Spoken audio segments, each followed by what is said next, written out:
thing, right now. Rise and shine, it's a beautiful day. I am alright.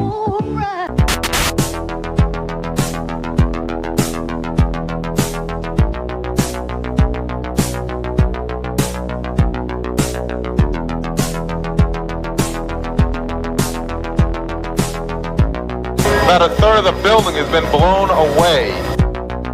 This is the bridge to the white lights.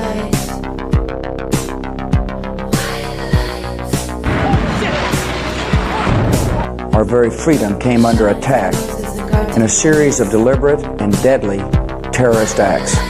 And at that point, we were taken for another round of questioning, this time related to our allegedly being members of Mossad.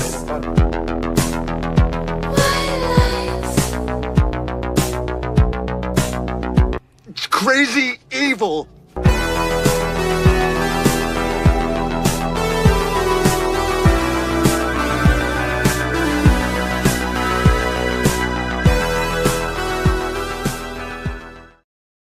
Good morning. Welcome to the No Way Jose podcast. This is the Morning Dump. I am your host, Jose Calison.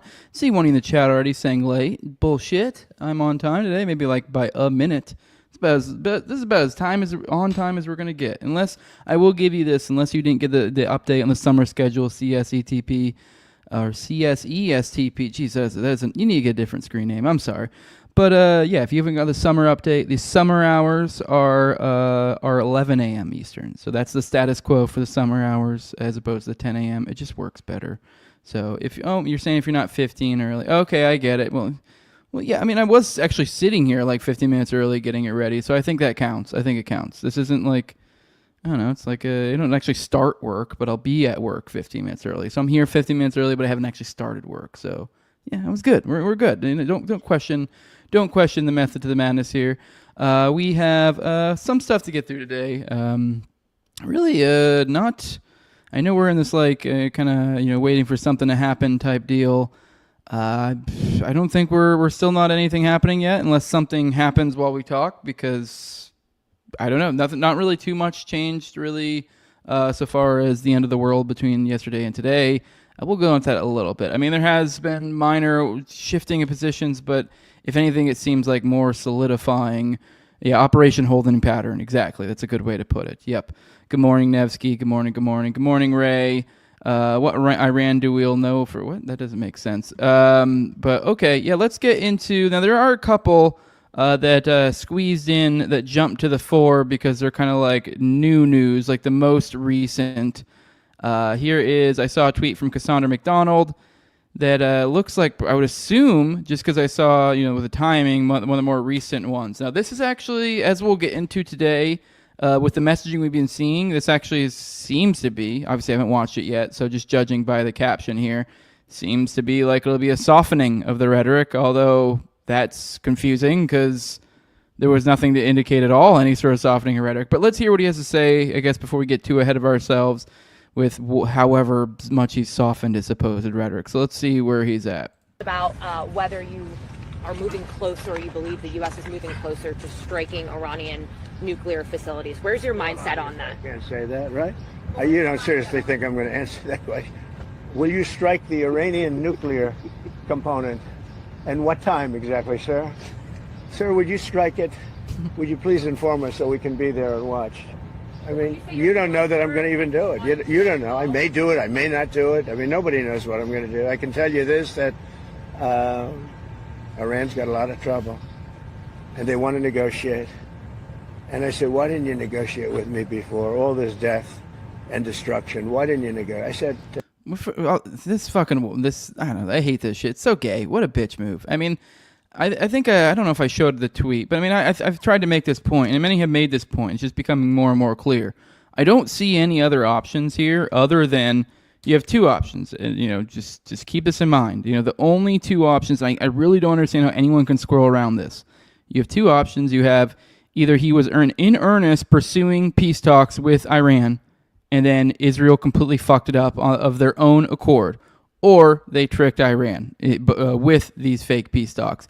Either way, not a good move. It's either you're a coward or a weasel, I guess is probably the best way to put it. Either way, it's you look like completely ineffective. It's honestly probably better that he be ineffective, frankly, because on the flip side would, to the point of us being a pariah state in the future, it's like, why would anyone ever interact? Like, even once you get a new president, like, how do you wash that taste out of your mouth of, like, some country doing that?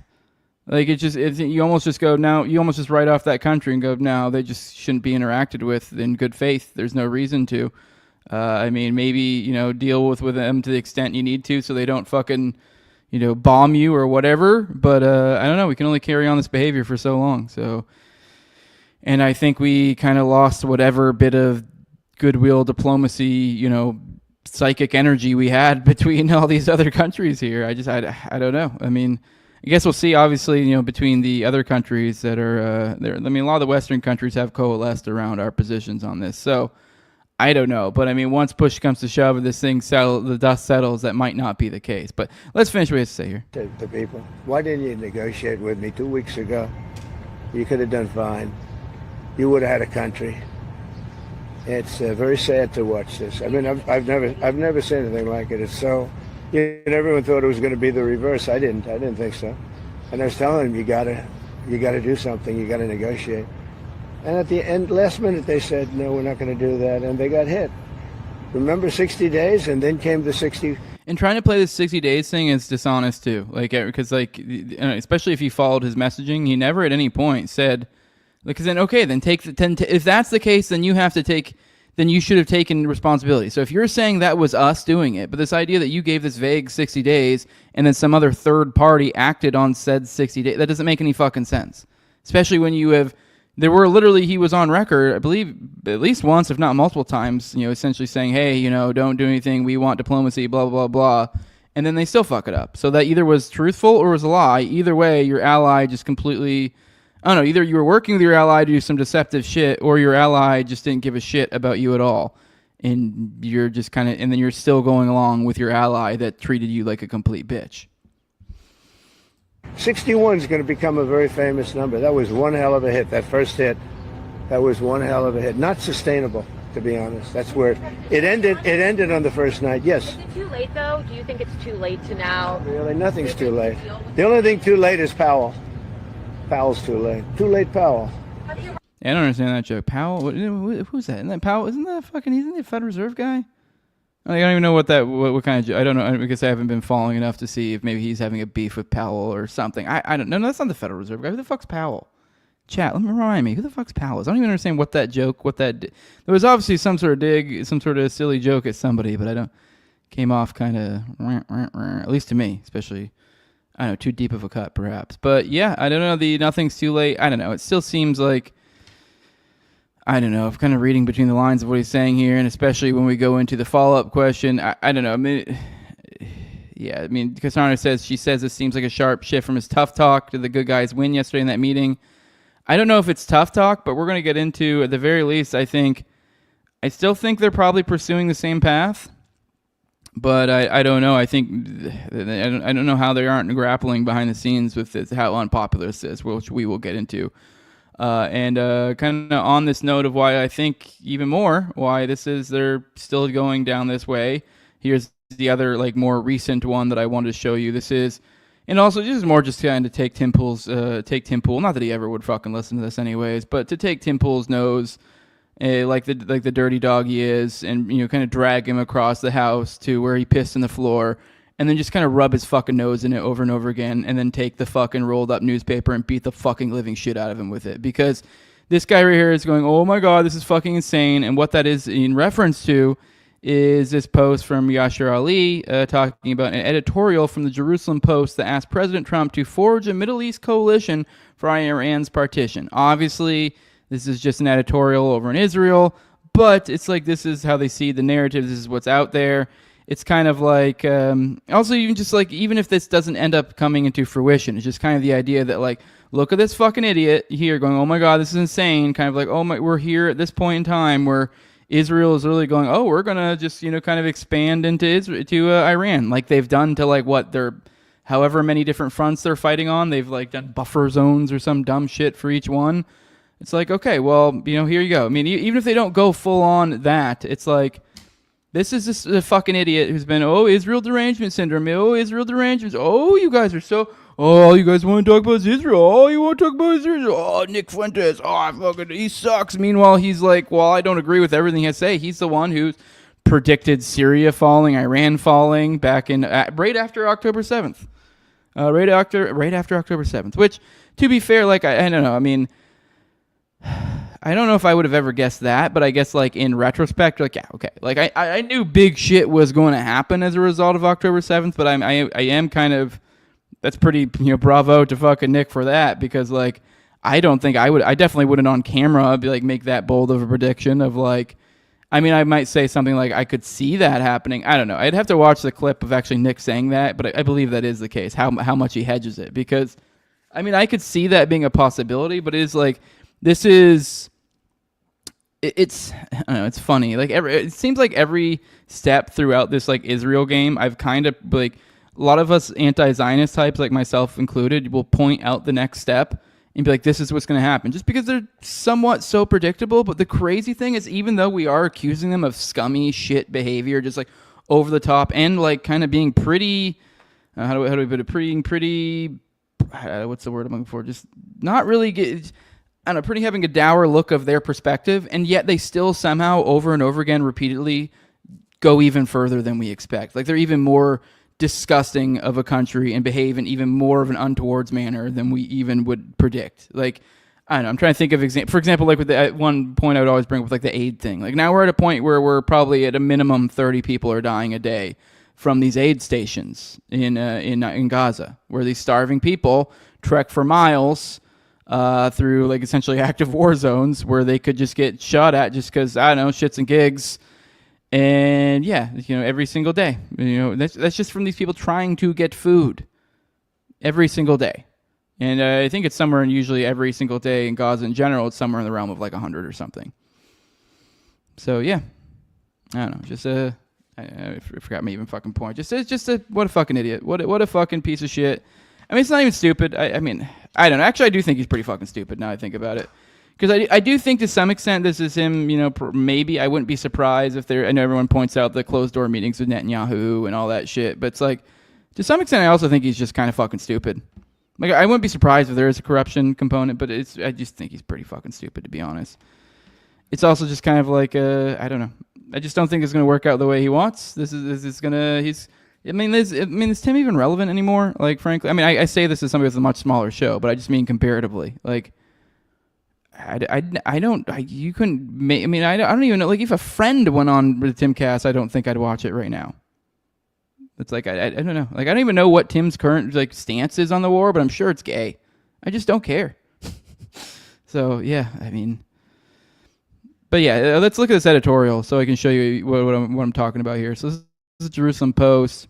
It says Trump needs to take decisive action against Iran, and it kind of gives like a breakdown. I'm not going to read all of them, but the sixth one is the one that's concerning. It's forge a Middle East coalition for Iran's partition, encourage long-term plans for a federalized or partitioned Iran, recognize that Khamenei's theocratic regime cannot be reformed, offer security guarantees to Sunni, Kurdish, and Balaki minority regions willing to break away. So they're already talking about essentially doing their own buffer zones or whatever, i.e. Greater Israel. What we've been saying for forever, that crazy anti-Semitic, anti-Semitic conspiracy theory that at least that's what it used to be. Now it's in the realm, I feel like you bring it up and no one really even like bats an eye personally. But yeah, it's just wild. It's just like you feel like we're just in this crazy, like if I described this to me like a year ago, I'd be like, no, that's crazy. That's like an over-the-top like anti-Semitic dystopia that you're describing here. Like no way. That's just like the stuff that I would jokingly say would happen because like, haha, the Jews. And no, it's just what legitimately probably, I wouldn't be surprised. I literally would not be surprised if this is how this plays out, if they do take portions of Iran. I mean, now what happens to the other portions of Iran? I mean, this is a completely predictable outcome. My cat's fucking scratching something. One of the scratching posts fucking being loud about it right now. But yeah, it's completely plausible. If anything, I'd kind of lean towards it. I'd be surprised if they don't. So, all right, let's roll through the chat real quick, see what you guys would say. And then let's get into actually the planned stuff from the jump, the stuff that didn't just jump out at me last minute that I felt like we should address. I see a bunch of you popped in here. I see Nevsky, Ray, Good morning, JC. Good morning, John Black. Good morning, Say What Now. Good morning. Good morning, everybody. Good morning, good morning, good morning. Good morning, Ass Cream. Colin Powell, the general. That's what I thought, too. Like, but that would be on the Powell thing from earlier. But, like, what relevance would a Powell joke? That'd be such a weird day. Like, what do you mean too late for Powell? What does that mean? What does that even mean? What thing Powell was involved in? Like, it makes no sense. It's such an odd callback. It's like I don't know. It's ridiculous. What's up, Alan Mofo? I've been missing the show a lot lately. We'll fix that, buddy. CJ Brooks. Good morning. Good morning, Eddie Grimm. Good morning, Tom33. Watching Tim is like listening to AM radio. Yeah, his stance is war gay, but he likes it. Yeah. Hey, what's up? What's up, Biblical Anarchy? Good morning. Good morning. Good morning, Marty Mac. Good morning, Control Alt Dig. What's up, everybody? Powell wanted to invade Iraq back a day during Bush era. Yeah, I mean, like, but that's what I'm saying. Like, that's a weird. I know that joke just really. I don't know. No, it's Jerome Powell. Trump was bashing him over a Fed meeting and not cutting interest rates. Is it Jerome Powell? Is he back in there now? I thought it was still that other broad. I forget. I don't fucking know. That's more Clint's department. the Jew money stuff. All right, cool. Let's get into what I kind of alluded to earlier. This is what I intended to lead with because kind of wanted to impress upon you guys how fucked they are on the propaganda side of things. So this is why I think I've particularly taken much. This is kind of what I predicted, maybe not to this degree. This is even more beyond my wildest dreams, how much people are against Iran. But this is part of why I'm very, very, very fucking concerned about this going hard and fast, saying that maybe even up to including things like nukes. Because I don't think, U.S. and Israel wants to dilly-dally here because I just don't see how they pull off any sort of sustained campaign, which, kind of, once again. So the article here, America Last, no U.S. demographic supports war in Iran. This is from Connor Freeman and Will Porter. Essentially, their report going into this the Economist/U government poll. And if you go through this, you can literally look at the poll. And, I mean, I don't know. I mean, we could probably get into the weeds if you guys really want to and, like, how many people there were. Oh, it even says the number. So, okay. I mean, there gives a number. So we can tell the kind of roughly the sample size. Let's even see, probably get a full total somewhere. I don't know. We're talking probably maybe a few thousand if I had to guess, just judging by the numbers I'm seeing at the bottom. But yeah, you can go into each different one, but essentially, literally, it seems every single demographic, and I believe if I recall correctly, like we can see 2024 vote, Trump, 19% yes, and so that's in reference to whether, they support Iran, this, campaign with Iran. And that's 19%, so less than 20% of Trump's voters. So when I'm trying to make this point of they're going to, split the base, if anything, split the base isn't even really the right word for it, because split implies something along the lines of half and half, something in that realm, something roughly equivalent. Whereas, we're talking like, I mean, don't get me wrong. I guess to be fair, maybe they would be more about half because it's like, while it is 19%, let's be real. Like, that doesn't mean that's how many are gonna like. Doesn't mean the corresponding 81% is like, well, fuck you, I'm out, and we'll never do anything with him ever again.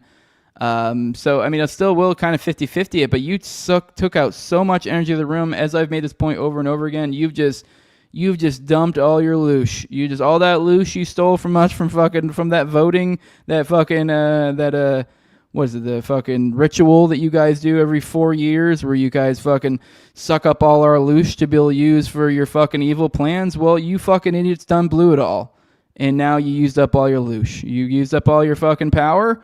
You will have no power from the people. That's for sure. Anything you do likely from this forward will just kind of be naked and obvious, just the dictates of the power, the people in power. So, whatever, keep tearing away that illusion of government and the will of the people. I'm all for it.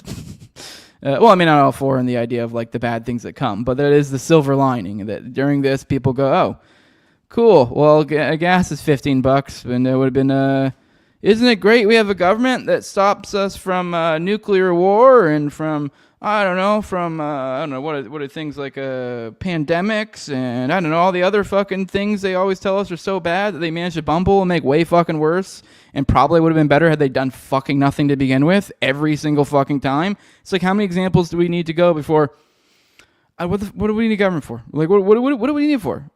Like, what do you need for? I mean, aside maybe from like local like security, which like even then, like, you know, go read some fucking Bob Murphy. You don't need a government. At the very least, Jesus Christ, we don't need a federal government. Like, come on. It's a joke. It's a joke. What real purpose does it serve? Like, we don't, like, everyone go, oh, the FBI, oh, they stop all the, cool. They just now started doing the 764 shit. And then even then, like, look at all the other stuff they do. Like, fucking how much cover they're running for Epstein and stuff. They'd be better to not exist. Other people would pick up the slack. There still is a desire for people to not want children to be victimized. There still will be people that, I mean, even if you say just eliminate the federal government entirely, cool. Then now you just bring it down to the states, and then whenever it's interstate things, and now you just have to have states cooperate. I mean, like, let's be real. I believe most Americans in this world are against things like pedophilia. So I don't think it would be too hard for the local PD in Texas to work with the PD over in North Carolina if it has something to do with with pedophilia or something. I think they're going to be pretty willing to work together. But what the fuck do we need an FBI for? Like, it's just complete waste. I don't know. It's just ridiculous. When you go through these percentages, you really just, like, even any way you cut it, it's retarded. It's as dumb. Like, this is the dumbest shit they could do. There's no way they can do this. There's a sustained, I just don't see. If they go years of, like, trying to do propaganda campaigns, they were going to haul out any bit of support they have. Because I just don't see, I don't know. I don't see it working. And then if you look at the paradigm of the current propaganda game, like, yeah, sure, you'll have your Will Chamberlains and maybe even you get your Tim Pools and other people to come and say some shit, but you know what's going to come out behind them? You're going to have the Martyr Maids, you're going to have the Dave Smiths, you're going to have, I don't know, what other people come to mind? Like, all sorts of other people. I've seen, hell, even Leonardo Joni, Elijah Schaefer, just any anti-Zionist voices just coming and blowing these people the fuck out. So unless they start doing some sort of mass censorship or something, the people are not with this. So if you see, you know, things like social media, which are indicators of how the social space feels about things, yeah, they're going to get blown out. And it's like, how do you keep doing that?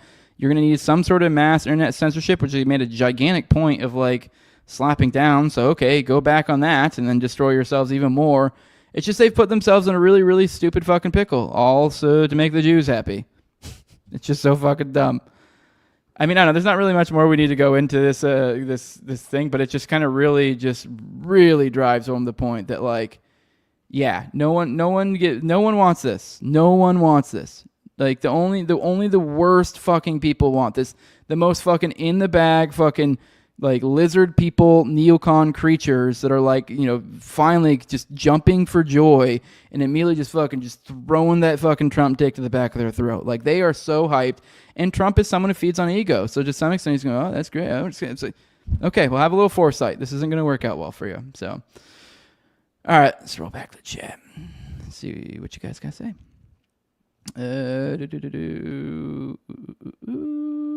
All right.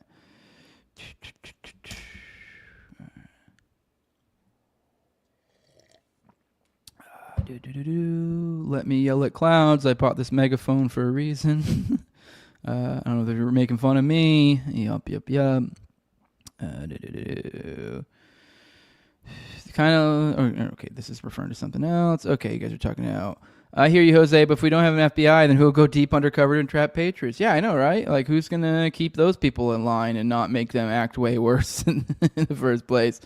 Add up all the money used in lawsuits against police and look at the crime solved stats and tell me the taxes are worth it. Yeah, I mean, I guess I was just kind of like, I didn't want to go into the minutia of when you get down to the local level, because when you get down to the local level, you get even better. So, but yeah. Oh, by the way, I see someone here says, hey, Jose, still looking for editor. Made a little video out of it. Want to know what you think. Yeah, shoot me I mean, you're on Rumble, so, I mean, I'd be open to watching it now. I mean, I don't know. But you can also just send me an email. It's in the video description. It's, I think, near the end of it. It's like the Liberty Movement Global at gmail.com. It's like from an old project. It's super. I need to get a new one. I know. It's awful. But also you can just hit me up on Twitter at TowerGangJose. Shoot me a DM. I mean, I do have like prospective people. I haven't really had much of a chance to follow up. I had someone else reach out to me. So if I think it's D-Dubs or something, you'll know who you are. If you're out there, I haven't reached out to you, and if you're watching this, I'm sorry.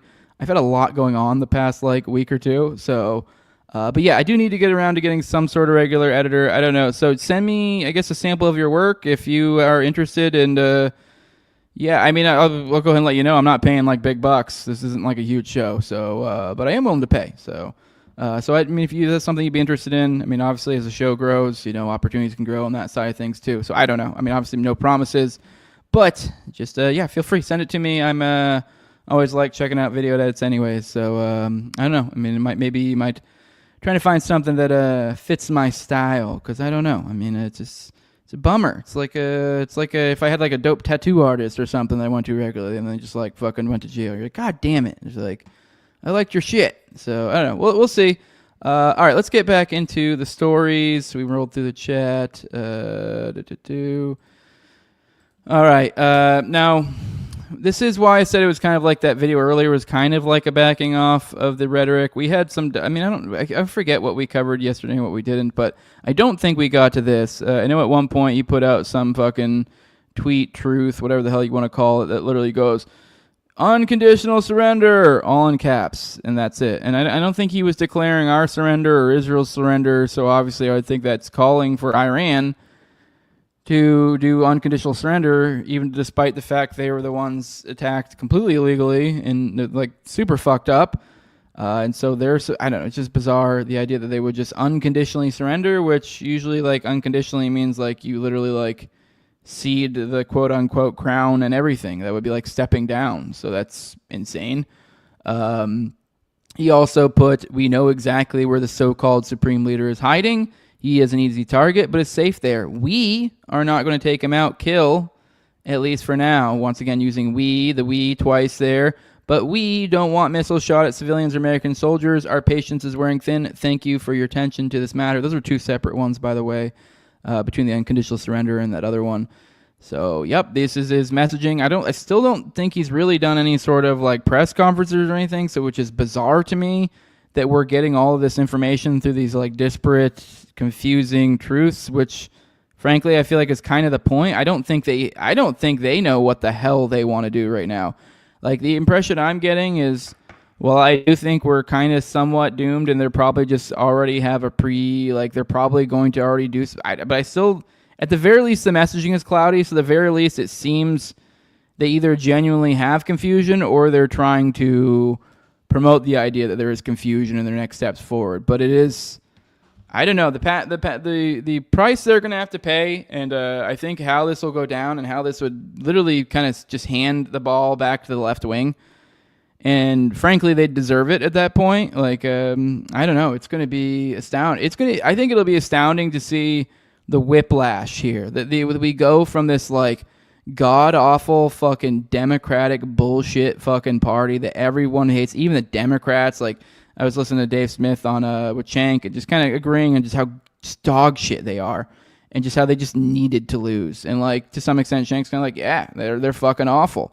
And I don't know. I kind of almost see like if this plays out like I think it does and Trump completely commits as is predictable, I think he's going to completely destroy his coalition, completely just cede the ground to, I think we'll see 5 to 10 years, we're going to see like based left wing, Jimmy Dore, Tim Dillon style, AOC, Bernie Sanders type politicians springing up and becoming the popular thing. I could be wrong. I could be completely wrong. I don't know. I mean, who knows? Maybe they'll decide, oh no, we want to keep playing on this GOP side of the game, and who knows? Maybe they'll pull off. Maybe they'll do a Butler Part 2 and finish the job and slide in their gay little fucking robot puppet in there, JD Vance, to do their fucking will. So I don't know. I mean, I have no idea how this play. JD Vance has still somewhat protected himself rhetorically and intellectually, like so far as position wise. We kind of still sort of teases this idea of being a peacenik. So I don't know. He kind of, it seems like he's playing close to the vest. So he has this So it's like the idea of that if something were to happen to Trump, or if Trump overplayed his hand to where he completely demolished his ability to do anything politically, I do think we kind of have this J.D. Vance in the wing as another component that could totally take his place and hasn't fully committed, I think, to a lot of his positions. So he can kind of, depending on the timing of things, could probably kind of easily just pull the whole, Indiana Jones, where like swaps out the two little things. Like you could almost, I think, borderline seamlessly pull off that transition. So I don't know. I mean, it's a wild times we're living in, boys. Then on top of this, we have Israel itself saying that war is premised on the idea of the U.S. entering. So it's an Israeli official telling CNN this. This is in quotes, the whole operation is premised on the idea that the U.S. will join at some point. Like, don't even care. They'll just straight up tell you. Two other Israeli officials told the news outlet that Israel is waiting to learn whether President Trump will help in attacks in Iran. Israel specifically wanted the U.S. to attack Iran's Fordow nuclear site, which is buried deep underground, will require U.S.-made bunker-busting bombs that Israel doesn't have to inflict any significant damage. Yep. So that's that. I mean, I think we kind of knew this. It's just kind of crazy the degree to which they'll just kind of throw it out there. All right. On the political front, for those who are wondering where things are at, what's going on, we have Massey and Ro Khanna introducing bipartisan war powers resolution to prevent war with Iran, which, as I like to jokingly point out, and while jokingly it's true, that these are just strongly worded letters, but hey, it's something. It's getting these people on record. This is one more thing that, like, hey, you pair this, and I think they literally have to. So let's actually read through this real quick. It's not a long one. On Tuesday, Representative Thomas Massey and Ro Khanna. Ro Khanna is a Democrat, and I know you guys know Massey's Republican. They introduced a bipartisan war powers resolution in an effort to prevent Trump from going to war with Iran without authorization from Congress. Senator Tim Kaine introduced a similar war powers resolution in the Senate. Americans can contact their House representatives and senators and urge them to join the efforts to prevent war with Iran. The Constitution does not permit the executive branch to unilaterally commit an act of war against a sovereign nation that hasn't attacked the United States, Massey said in a statement on the bill. Congress has the sole power to declare war against Iran. The ongoing war between Israel and Iran is not our war. Even if it were, Congress must decide such matters according to our Constitution, Massey added. Khanna said that no president should be able to bypass Congress's constitutional authority over matters of war, and the American people do not want to be dragged into another disastrous conflict in the Middle East. A new YouGov poll, which we just covered, shows that 60% of Americans and 53% of Trump voters oppose the U.S. getting involved in the Israel-Iran war, and only 16% support the idea. 14 other Democrats are original co-sponsors of the bill, including blah, blah, blah, blah, blah, blah, blah. Okay, so 14 Democrats on this. I'm not going to read all their names because whatever. Let's read a couple. Just so maybe some of the ones. You got Tlaib in there, Omar, McGovern's a familiar name. Let me see what else we got. Any other familiar names? AOC. Okay, those are the only ones I'm familiar with, so that you guys might know. But there's, a bunch of Democrats. So, okay. Khanna's asking other Republicans to join the effort, including Marjorie Taylor Greene, who has been very critical of the march toward war. We have 14 progressives. Let us show anti-war is no longer partisan. Let us show anti-war is no longer partisan. Okay, I'm retarded. I misread that in my head.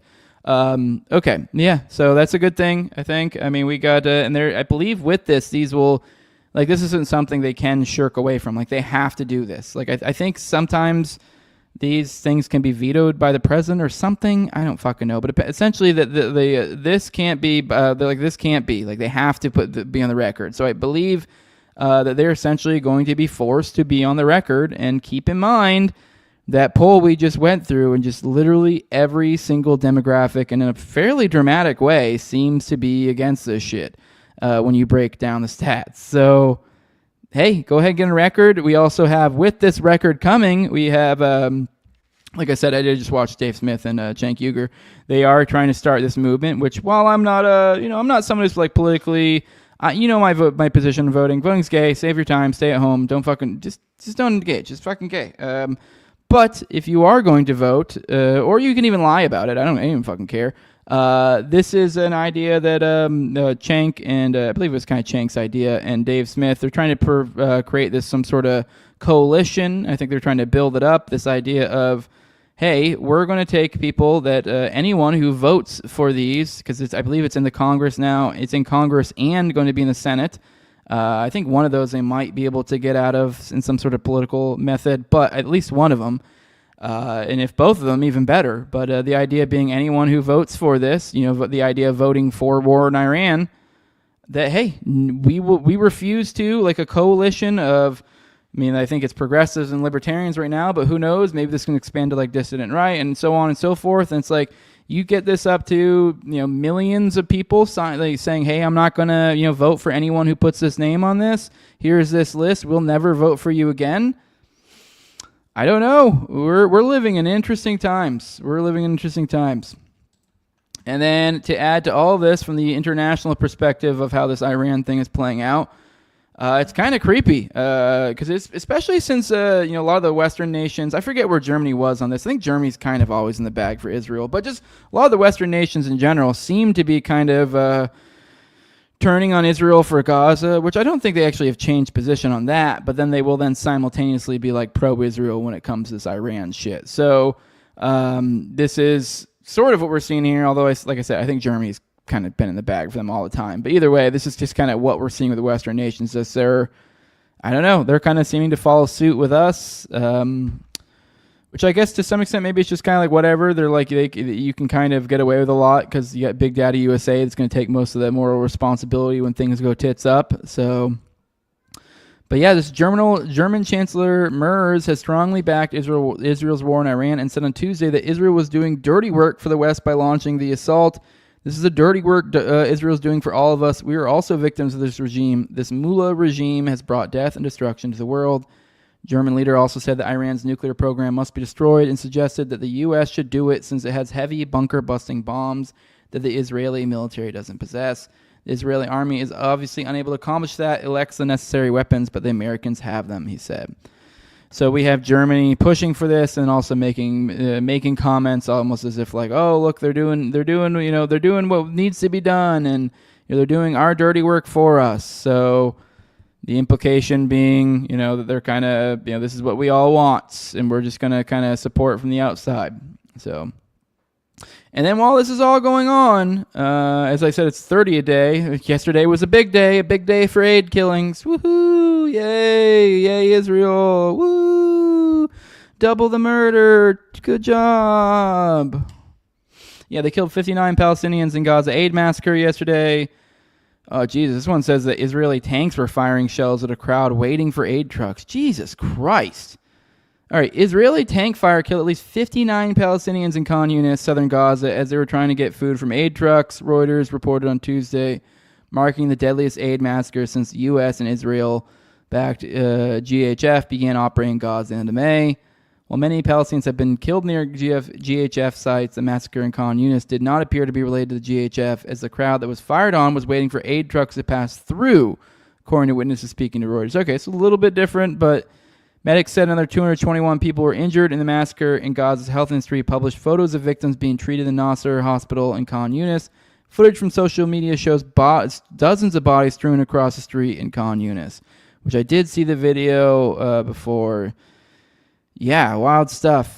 So here's one of the survivors said, all of a sudden they let us move forward and made everyone gather, and then shells started falling, tank shells. No one is looking at these people with mercy. The people are dying. They're being torn apart to get food for their children. Look at these people. All these people are torn to get flour to feed their children. So, yep, this is a greatest ally, getting us in wars and just murdering innocents. And then I just wanted to kind of just give a salute to this based fucking man right here. I just want to point out this Pentagon official, Colonel Nathan McCormick, was removed from his position at the Joint Chiefs of Staff for posts calling Israel a death cult, referring to Netanyahu and his ilk as Judeo-supremacist cronies, and asking whether the U.S. is functioning as Israel's proxy. McCormick was serving as the Levant and Egypt branch chief at the Joint Chiefs of Staff's J5 planning director. Now, I do want to say, one thing that I found really fucking gay that I hated, I absolutely hated, as an enlisted man was I never really liked the idea of saluting. The idea that I'm supposed to prostrate myself to another man for what? Because you went to fucking college. Good for you, you fucking homo. But, you know, I mean, I understand the concept. The idea is like, hey, it's a recognition, it's a respect thing. But it's like, for me, it's like a respect thing is like, okay, well, I mean, I know in the Band of Brothers, I was always talk to us in the military, like, oh, the idea is you respect the rank and not the, but it's like, okay, well, then, like, you shouldn't be giving pieces of shit the rank. Is kind of like the perspective I would have. So it's like there are a lot of shitty people, you know, higher up. So it does kind of grind your gears a little bit. But every now and then you would have one that, you know, you would someone you're like, hey, you're a good leader. I do respect you. And you're like, hey, you're a good person. And you're like, you know what? You wouldn't mind it. You're like, hey, this guy deserves. And to him, I'll give you a salute, Colonel McCormick. This dude's fucking base as fuck. This guy deserves every salute he ever got. Actually, I don't know. I don't know about that. I don't know what. Maybe he's a fucking piece of shit otherwise. But fucking dope. Cool. Hey, good for you, pal. I didn't think there were cool guys like this at that level. So that's pretty dope. This guy would probably be fun to have a beer with. Nothing really meaningful in there. I do want to take one last thing. I think this should be I guess it's not the last thing on the Israel front. I think we have one little more thing after this. But I thought it was kind of interesting and worthwhile pointing out that the Israelis are not allowing their people to leave the country. Meanwhile, there's this tiny little country that's being bombarded. And yeah, completely not allowing them to leave. So this is the Minister of Transportation.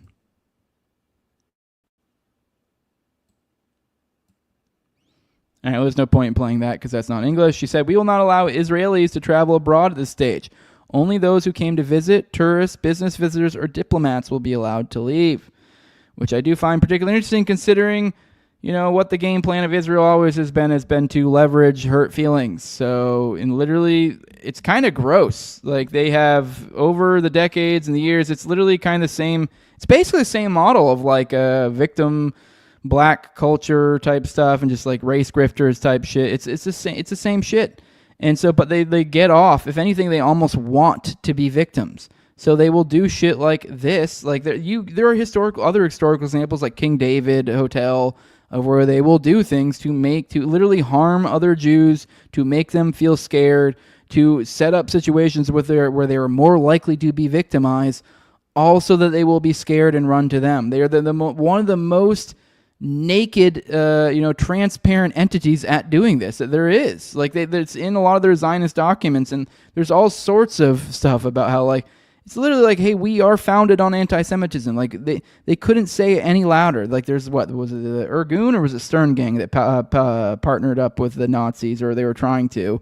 But it's like there's so many examples where it's like their incentives are in line with the enemies of Jews. So they are, while they purport to be the pro-Jew or whatever, the Jewish nation, you'd be hard pressed to find a worse enemy than the actual Israeli government. So, yeah, wild stuff. And then what else we got? Then we got the last thing. I told you guys recently that I had bookmarked some of these Samson options things, so I wanted to just kind of show you what I'm talking about. So I've seen these things flowing around. Obviously, take this with a grain of salt, because this is, I don't know how legit. This is a 997 follower account, but it has done numbers. I've seen it other places too. So these are like screenshots or like these images reportedly leaked by Iran, claimed to expose Israel's Samson option nuclear target list. So you can see these are in Hebrew, so you can't really read them, but it does show here. Then they translate some of them. You can make out some of them.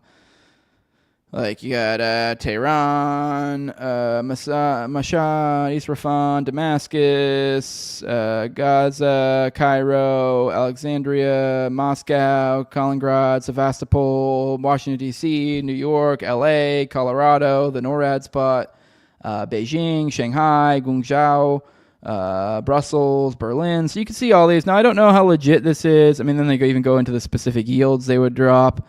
And, the main objectives, which, everything, launched by submarine. So here you go. See all the different types.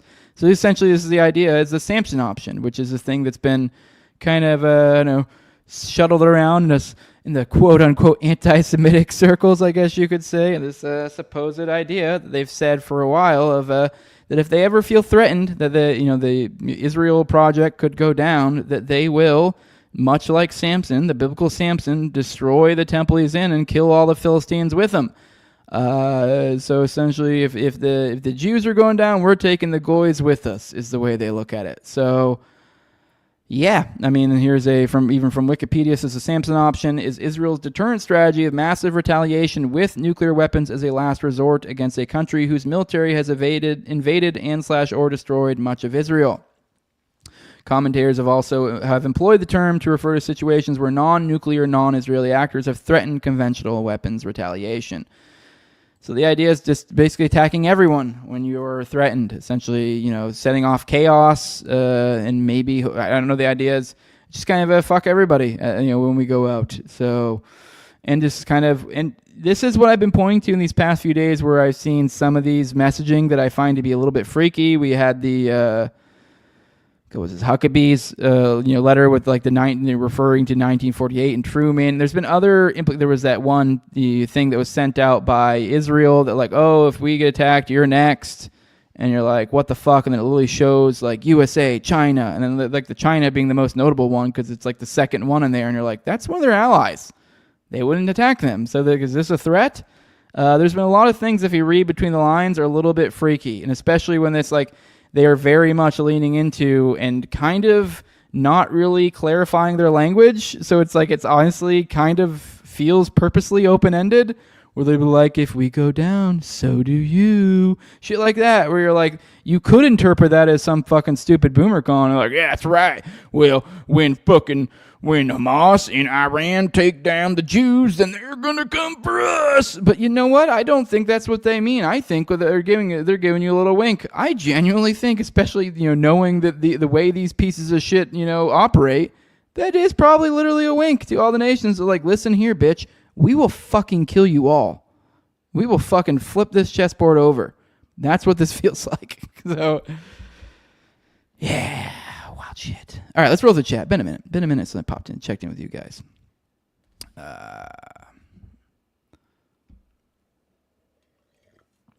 Without the state, how will we ask pedophiles to stop pedophilia?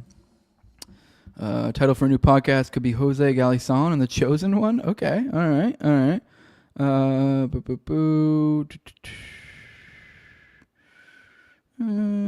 Democrats seem to be coming around, and the shit going on needs to be the event we reach out and go, yeah, you see how fucked this all is? We're all on the same side. Yeah, exactly. That's what I'm saying. Like, I kind of can see myself, like, how a lot of people kind of position me on the right now. I can see myself in the next 5 to 10 years, like, with not really changing hardly any of my positions whatsoever. People being like, oh, he's kind of with the left, and then the left will stop being faggots about fun stuff. Like, oh no, that guy said the N-word, but made a joke out of it, and everyone laughed. We got to be upset. Like, who fucking cares? And I'm just saying, I could see the lefties being like that in the future, and being better on a lot of positions. They'll still probably be shit in economics, because that's, I don't know, what can you do? But, I don't know, I can see that going in the future. All right, scrolling through. Said voting, we need kiddie pool, baby oil, Lauren Boebert versus AOC to see which side wins the election. I'd be fine with that. It'd be more useful than what we have now. Save a lot of us the time. Scrolling through. On the bright side, your grandkids will never be told Israel is their greatest ally. Yeah, that's good. I mean, it's cool. I mean, my kids will definitely not be pro-Israel. I don't think that's going to stick around with this next group. So, according to Jose, nobody has a right to water. Yeah, fuck you. You don't get no water. I guess Iran can do whatever it wants because Israel's using human shields. Yeah, exactly. That's actually a good point. I didn't even think about that. The fact that like they're not letting their people leave. Human shields, right there. Like, I don't know. They couldn't be like more like, hey, you should leave. Like, we're bombing. So. Biblical Anarchy says, as a Jew, oh God, you won't let us forget about it. I get it, Jake. No, I'm just kidding. Let me be unequivocally clear. Israel makes me less safe in the world. Yeah, exactly. That was my point. I know I like joke about Jews. I don't actually have a fucking problem with Jews. Jacob and me started podcasts super early. We've always been cool. Never had an issue. Cool as fuck. Like, So like, yeah, I mean, I don't give a shit. So like, but yeah, if you just look at the facts on the ground, it's like you'd be hard pressed to find a bigger enemy of the Jews than the country of Israel. Scrolling through. The irony of calling the Samson strategy is Samson sinned and broke his covenant with God. So like, that's a point against self-awareness. Yeah, I guess. Yeah, I mean, like the idea is, but I don't know. I guess, sort of. I don't know. I'm trying to like conceptualize. Yeah, that is how he ended up in that position. But then it does glorify what he did. So it's like, but I also don't think that's that's not a really good 1-for-1, because it's like, theoretically in this situation, he's like essentially a prisoner of war. He does some crazy fucking Quasimodo retard shit, pull down the fucking pillars and beat the fuck out of everyone and destroy the building. Yeah, so I don't know. It's not the same thing, obviously, because like the way that Israel's using it is like, oh no, we're just gonna kill fucking everyone that had nothing to do with this whatsoever, because fuck you all. A lot different than Samson doing some cool ass G shit.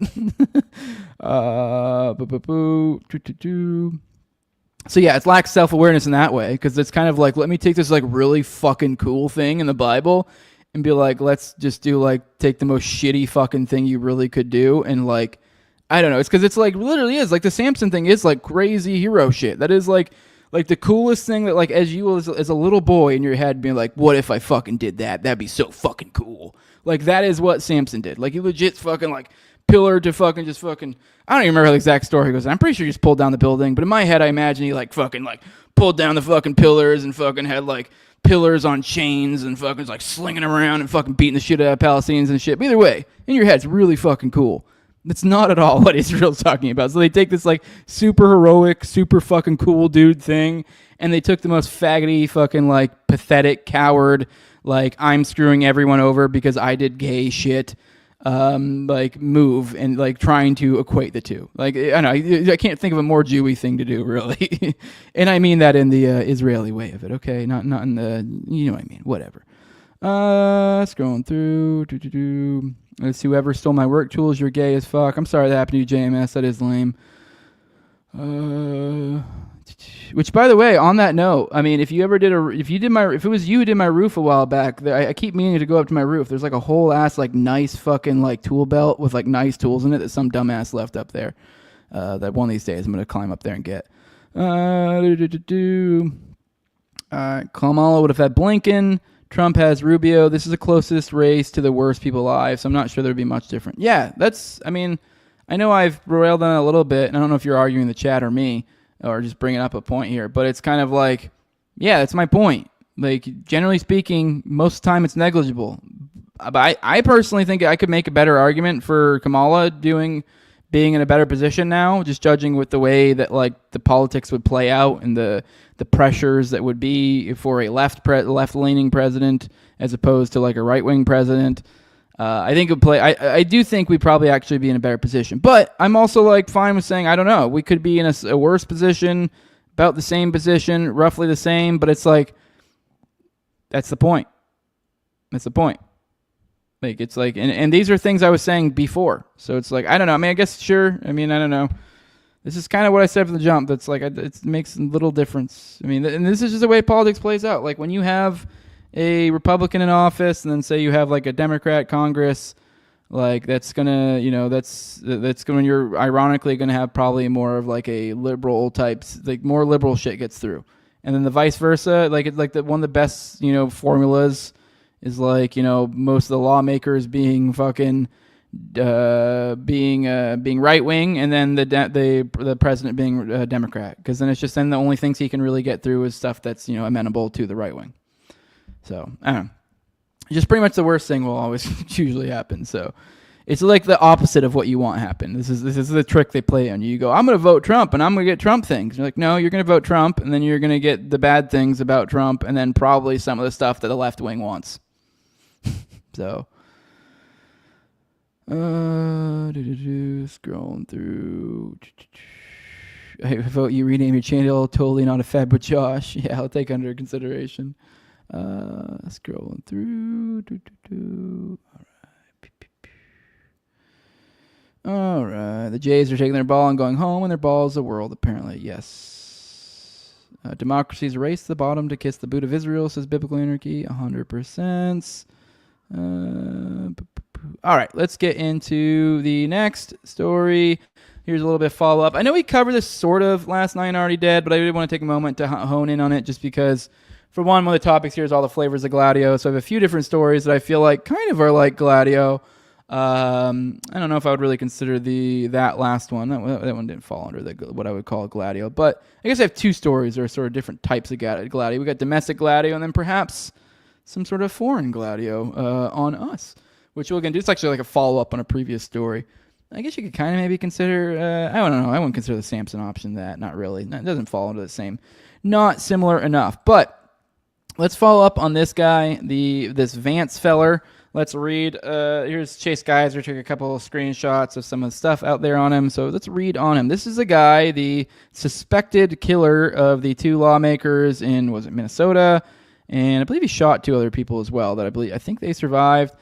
So it's Dr. Vance Bolter has been involved with security situations in Eastern Europe, Africa, North America, and the Middle East, including the West Bank, Southern Lebanon, and the Gaza Strip. You bring it, then it drags on to some other shit, and then here we go. It was about the author, Reverend. No, he's a Reverend now. So he's we have him as a doctor, I think. So I don't know what he's a doctor of. He's a director of security patrols at this point. Now he's a Reverend. He was born and raised in the small Minnesota town of Sleepy Eye, a graduate of Christ for the Nations Institute, St. Cloud State University, and Cardinal Stritch University. He holds a Master of Science in Management and has worked in the food industry for 15 years for well-known companies including Schwann's, Nestle, and Gerber Baby Food. Ordained since 1993, he has enjoyed speaking in different parts of the U.S. as well as in several international cities such as Jerusalem, Israel. Prior to 9/11, Vance had already made several trips to violent areas in the Gaza Strip and West Bank where suicide bombings were taking place. He sought out militant Islamists in order to share the gospel and tell them that violence wasn't the answer. And here's more on him. Here's some article. This goes into Director of Security Patrols. The website says Dr. Vance Bolter has been involved in security situations in Eastern Europe, Africa, North America, and the Middle East, including the West Bank, Southern Lebanon, and the Gaza Strip. Brings this great security aspect forged by both many on the ground experiences combined with training by both private security firms and by people in the U.S. military. He has worked for the largest U.S. oil refining company, the world's largest food company based in Switzerland, and the world's largest convenience retailer based in Japan. So, man, this guy has quite the resume. So, as BX points out here, bro was CIA as fuck. Yeah, that's dude was a reverend. I guess he had a doctorate too, which I mean that could be a reverend thing. Sometimes I think sometimes those people get doctorates there. I don't know how that works exactly, but I mean this dude is fucking. I mean he's been all over the fucking world in security, also working in food. So I don't know if he's working security for food companies or if he's somehow doing both. I mean it's a little bit confusing. This almost seems like someone who's almost intentionally so, a man of many hats. Just like BX says, CIA as fuck. On to the other story that I was kind of referring to, that's kind of a follow-up. This is thanks for one of you guys, one of the patrons, for sharing this to bring it back to my attention. This is a story that I believe we had covered before about the Chinese scientists trying to smuggle in that fungus stuff, and I'll be honest, I mean, I didn't say it strongly, so it wasn't like I was staking any of my reputation on it. I saw a couple people give me a little bit of shit, like, oh, you were fucking wrong. Kind of because it just felt like, I told you, I was honest, hey, from the jump, this feels like, and I even asked you, as we're going through, you guys tell me, because it's not something I would know, so you guys would know better than I would, and a lot of you guys are a bunch of fucking stoners, so apparently you know about how to take care of plants, and you guys pointed out, oh shit, this could actually be really bad. I was like, okay. I guess I was wrong. And so I think kind of on that note, let's dig into this. Maybe there is something to it. There's a little bit of a follow-up here kind of reinforcing that point of how these Chinese scientists who smuggled over this, what's it called, a blight or essentially a type of fungus or something or mold that affects crops. And essentially it looks like they may have been legitimately trying some sort of biological warfare of some sort. Although, like I said, I'll be honest, my bias is to see a story like this and go, this is some gay BoomerCon China fucking fear-mongering bullshit, but I don't know. perhaps there's something to it. So Will Tanner shared this. He said, they smuggled wheat blight into the U.S. and were trying to genetically modify it. Had they succeeded, they could have destroyed much of the American wheat crop, which would have crushed or caused untold harm to us and those who rely on our wheat exports. China already destroyed the orange crop, doing essentially this with the HLB, citrus greening bacteria that suspiciously showed up in America, knocking out 95% of the federal Florida orange industry. They already know we're in a state of war.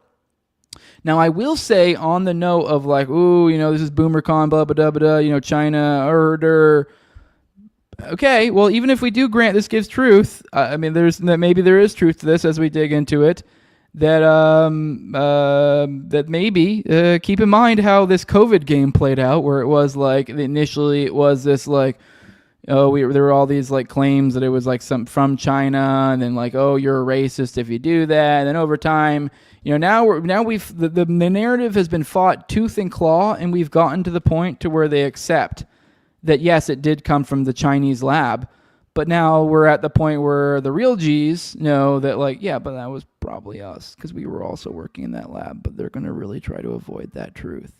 So I'm just saying, I don't know. I have no idea. Maybe this is strictly just Chinese actors. There's nothing else going on behind the scenes.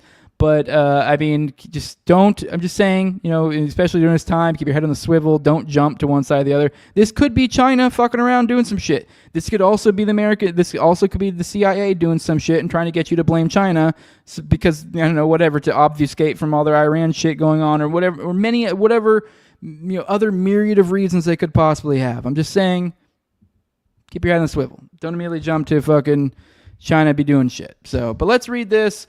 Details on the China destroying the supposed Florida oranges. Which I don't know if I'll read all of this. We'll probably read maybe just the beginning of this, just to kind of impress upon you that maybe there's something to this. This is from the American Tribune. If you enjoy the delicious, refreshing taste of Florida oranges or the juice made from them, you might have noticed a relative dearth of them as of late. That's not to say they're not around. They are, but they're less common in the stores, with bags of fruit from elsewhere taking their place. Specialized sellers like Hale Grove send fewer advertisements and have ever less inventory. Why? Because China is waging biological warfare on the U.S. Yes, the People's Republic of China did to the orange crop what it just tried doing to the wheat crop, which is the CCP-connected saboteurs tried to smuggle wheat blight into the upper Northwest in an act of what the DOJ called agroterrorism, releasing a plague that has wiped out close to 100% of Florida's orange groves, once the fruit for which the state was renowned. The biological weapon that was detonated like a nuclear bomb in Florida and slowly spread across the other orange-growing regions of the country, namely Texas and California, is much like the recent form of agroterrorism, a form of blight. This one, originating in what's now the PRC, is called Huanglongbing. That's a fun one to say. Or in our tongue, citrus greening. I like the other one better. Honglongbing. HLB. No, we're not doing HLB. We're doing Honglongbing is a nasty pestilence. In this case, a bacteria that is spread by a gnat-sized type of bug called the psyllid. In this case, the particular insect responsible is the Asian citrus psyllid. Once it infects a tree, the tree cannot be saved. It must be burned to wipe away the bacteria, meaning that often entire groves of the treasured trees must go up in flames to deal with the citrus blight. Notably, the bacteria and bug that carry it were discovered in the early 1900s, but were long present, only was now known as the PRC. As Chinese citrus growers knew to expect it and were used to dealing with it, the problem was relatively contained over there and causes continual but non-catastrophic losses. And one last word on this. Wong long bing. That's it. That's all I got to say. Let's move on to the next story. That was fun to say. I kind of want to just keep reading that over again, just because it's a fun one. Let's roll through the chat, see what you guys have to say. Been a minute since I checked in with you guys. You're going to get hard left commies who hate Jews from the Dems. I don't know. I don't see that being the case. I mean, I do. I mean, I think maybe in a sense of like that they might have a there might be like a kind of what the dissident right is experiencing right now, where there's like kind of a, how do I put it? There's a lot of them. It's a bustling area. The dissident right, whatever you want to call that. I could see that if that's what you're getting at. I guess I could see that. I could see like that being like a new rife territory for like political conversation or whatever, like the hard left comment. Yes, I could see that being the case, but I think generally speaking, the politicians you're going to see are going to be much more in the vein of like just kind of cool, semi-based, whatever. So, yeah. All right, scrolling through. Let me see what you guys say. He said LMAO, that's not me, Jose. Attic tools are finders keepers, but take them out of a work truck. Toolboxes crossing. Yeah, that is wild. That's nuts. That is nuts to steal. Yeah, stealing men's work tools. That's fucked up. Not cool. Trump was asked this morning if he was going to help them more, and he said a flat no, so we shall see. Okay, cool. I mean, what you keep saying, I know they, I don't know. I don't think it's dropped yet before the show started. I know we talked about a little bit on Already Dead. They've put out some teaser clips of this Ted Cruz, Tucker Carlson showdown. So I'm looking forward to that. And in that, it looks like he heavily implied we were involved, but even then still hedging of like, oh, we're just helping. So I don't know. I have a feeling we are probably helping to an insane degree to where we're basically doing it, but I don't know.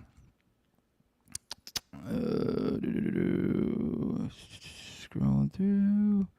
Fusarium is wreaking havoc in northern Cali cannabis crops this year. It says north side. So yeah, I mean that is the thing. I believe we are a large supplier of China's agriculture. Okay, see, even more to that. That would make sense. Get your cheap Chinese airsoft gear while you can, people. Someone says you don't need to worry about black pills versus white pills. Just access reality and plan accordingly. Prepare yourself, your family, and if possible, move to a high-trust, intentional community. 100%. This whole stupid, everyone goes, oh, you're black pilled. Oh, you're black pilling. Oh, you're black. Oh, I'm white pilled. And you're like, shut the fuck up. Just stop being a homo. Just be realistic. Just like understand and like you need to be realistic and I guess like also slightly optimistic because you do got to keep putting one foot in front of the other, but you also do no favors to yourself if you're lying. So, I mean, no matter how rough the situation is, you do need to keep putting one foot forward in front of the other. So, what if you want to call that white pilled or whatever? But at the end of the day, just keep on going. All right, the root cause of us being susceptible to this kind of attack is our terrible farming practices that the government incentivizes. They won't make a big deal of this. Yeah. Tom says, I live close enough to an Air Force base to be fucked if it gets nuked. Other than that, I'm good. Well, we just went through the ones that supposedly are the targets, so I think you're good. Because, I mean, they'd only hit so many Air Force bases, or so many bases, too. So... hey Jose, I'm new here, blow me. Hey, what's up, Nostradamus? Nice to see you here. I'll blow you later. Should be fun. All right, let's get into the next story. Let's go over what do we got here. Now I did want to take a moment to right now and I know I gave some sort of props for Charlie Kirk, but now there seems to be a slight shifting of the narratives. I guess this is going to be an ongoing thing. It's because it's kind of crazy to see how the shifting of the narrative so quickly, because this is a replaying of every war ever, but the narrative game and how this is the initial claims and it shifts to that, but we're this new paradigm where information moves so quick, so it changes so quick. So we had Charlie Kirk. I mean, technically, I guess in a sense, nothing really changed, but I guess in a certain sense, this is more of a clarification and not a good thing. Charlie Kirk, in my position, is kind of taking the position that a lot of these gay Trumpers are taking now, where they're doing this he doesn't want regime change, but we're just good, we could still do stuff. So anyways, he says he quote tweeting Vance here, which I got a little bit into that thread and shit on Vance a little bit, but we won't go into that. So Kirk quote tweeted Vance, who Vance kind of came to the rescue of Trump and saying how he's been consistent about the nuke shit and blah, blah, blah, blah. And then Charlie Kirk comes in and goes, Vice President Vance is right. 10 years ago this week, on the very first day he announced he's running, President Trump said, I will stop Iran from getting nuclear weapons. I rewatched the clip for the 10th year anniversary of him coming down the golden escalator and was surprised to find his position on Iran in the speech. Notable, he didn't say regime change. He didn't say he wanted to make Iran a Western-style democracy. He said no nukes. Whatever your position in the war, he has been remarkably consistent. So this is the angle that they're angling now. This is the people that are trying to these like kind of gay actors that are like not quite willing to just take one. That's the move. This is what I guarantee you that if I probably flip, not guarantee, but I feel like it's a safe bet. If I popped over to Tim Pool's show tonight, this would probably be some sort of shit he'd be saying. Be like, well, Trump's not talking about regime change and we haven't joined the war yet. So, It's like, okay, but he's strongly signaling he's going to. He's strongly signaling, if not straight up saying, that they're supporting their efforts. So we may as well basically be in this war to begin with. The whole idea of like, oh, cool, he said no nukes. Okay, cool. The actions occurring right now are making things making them more likely to have nukes or destroy the region. So like, I mean, if Iran continues to exist after this, they likely will be closer to a nuke after this. As well they should be, because they'd be retarded otherwise. So, and all he shares here is a video of Trump, saying that, which we don't have to play that. Whatever, I'll take his word for it. I believe he said that. He's been saying that over and over again. It's also beside the point, like, this idea that, like, so what? Like, this has nothing, like, they were in the process of working on a deal. So it's like, this is making them more likely to have nukes. So, I don't know, just stupid. All right. Now, I did want to take a moment to play some of these clips from Tucker on War Room with Steve Bannon, because this is, a lot of people have been talking about the schism going on here, and I think it's interesting. And we have, seems like Bannon and Tucker both kind of being like, fuck this. So, I don't know, let's see what Tucker had to say. No, never mind, I'm retarded. I gotta fix the audio. Stupid StreamYard. Give me a minute. Stop screen, share screen.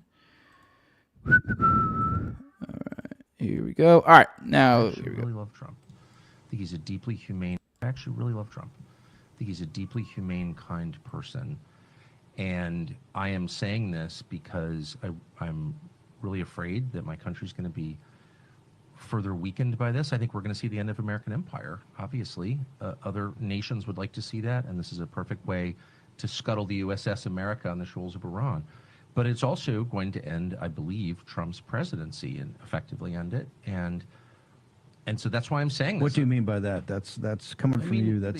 Look, I knew Bush. I knew George W. Bush. We had, family connections to Bush. I knew Bush.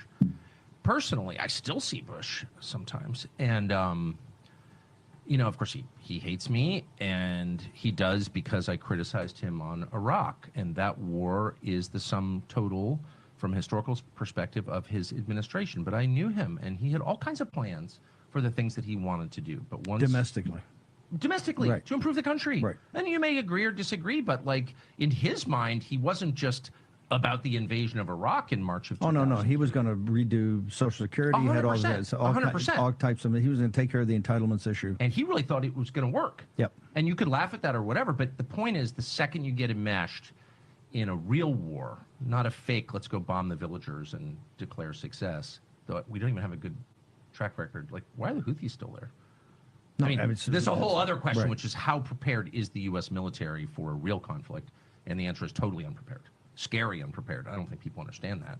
But anyway, the only reason I'm saying any of this is because I really, really care.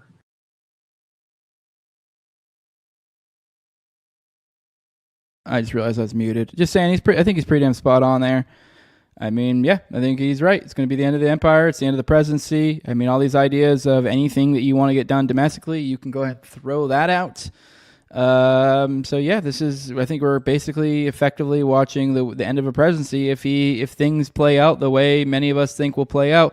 All right, let's watch this clip as well.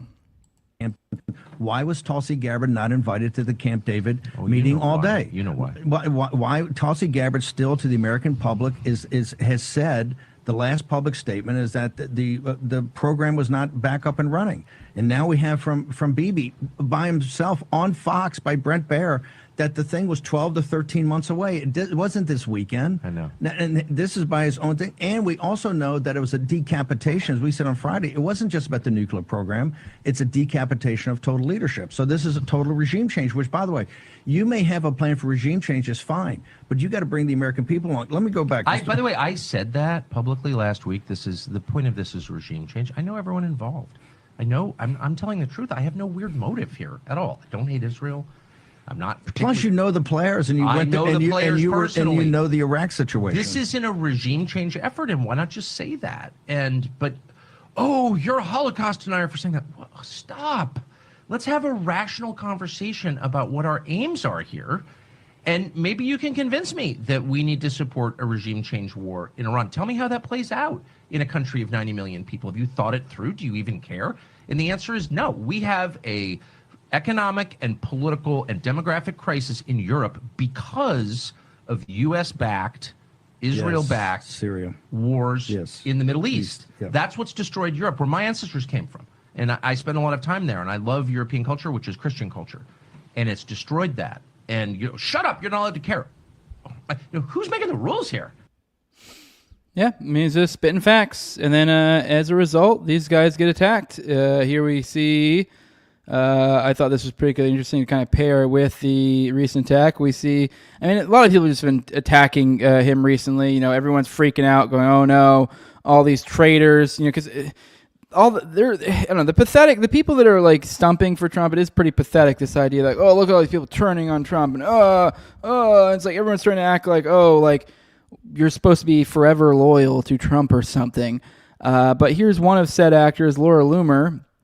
She posted, what'd she post here? She goes, here's a screenshot from the FARA documents filled out this year that prove Qatar paid hundreds of thousands of dollars for an interview between Tucker Carlson and the Prime Minister of Qatar, the same Qatar which funds Hamas, regarding the war with Iran. The ones who fund Hamas through their fucking benefactors, Israel, because Israel pays them to pay Hamas, which is what is always left out of here.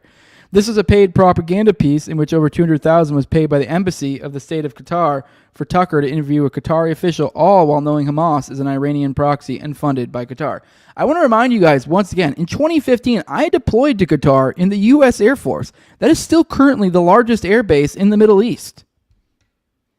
We have strong ties with Qatar. Also, once again, to bring up the whole, like, oh, the Hamas shit. Like, yes, that was literally Bibi Netanyahu paying Qatar through back channels to pay Hamas. Like, that's all that this was. That's what they're referring to when they're saying, oh, they fund Hamas. Yeah, they do. At the behest of Israel. Or did. I mean, I don't know if you'd say they do. I mean, I don't know. Maybe you could find examples of doing still, but yeah, a lot of that was at the behest of them. That's what a lot of this, what's the word I'm looking for? A lot of the internal political strife is going over there in Israel. It has to do with that. This whole Shin Bet thing, and like, I forget the details of all of it, but yeah, that's what this is. This is why they went the Qatar angle. If it was just like literally an inversion of the truth, that is why they like, oh, Qatar. That way, if you feel like if you even bring up Qatar, even to bring up this, it's like people have this instinct lizard brain reaction because they've seen so many people just with this repeated talk line shit that they just immediately head default Qatar bad, Qatar enemy, Qatar Hamas, Qatar, like they're terrorists. Like, it's a Middle Eastern country, but like they're pretty tight, like with the United States. It's pretty normal place. Like, when I was deployed there, you could go get, I never really went because I didn't give a shit, but like I knew plenty of people that could basically every weekend or whatever your quote unquote weekend, because you would work either 5 days on, 1 day off, or 6 days on, 1 day off. On your days off, pretty much any one of your days off, you could schedule a thing to go out to Qatar. It wasn't a big deal. It was just kind of like a normal fucking place. I don't know. I know a lot of people go to the beach. I've heard there are people out there with bikinis and all sorts of shit. Like, there were girls that were deployed to the military that were going out to the beach and stuff in Qatar. So this picture they try to paint for you is fucking ridiculous. Qatar funds Islamic terror all around the world, and they think they can just pay everyone off to make them turn a blind eye. The Qataris are global funders of Islamic terrorism. Their money has been used to murder American citizens. I mean, based on what? I mean, these are not good people. Tucker Carlson wants you to think his thoughts on Iran are based and original, but he's literally participating and paid for interviews by the Qataris, who are funding and providing penthouses and luxury lifestyles to leaders of Hamas in Doha. Tucker should just be honest that he's a mouthpiece for genocidal Muslims. His media company was literally funded by a Muslim investor who is half Pakistani and half Iranian, and who spends a lot of time in Qatar. And trust me when I say a lot of people in pro-Trump circles are very uncomfortable with this. Tucker is controlled by Muslims. People need to wake up and stop pretending like this is a conspiracy theory. Qatar and Iran are buying off conservative podcasters to push pro-Islamist, anti-American, and anti-Israel talking points to undermine President Trump.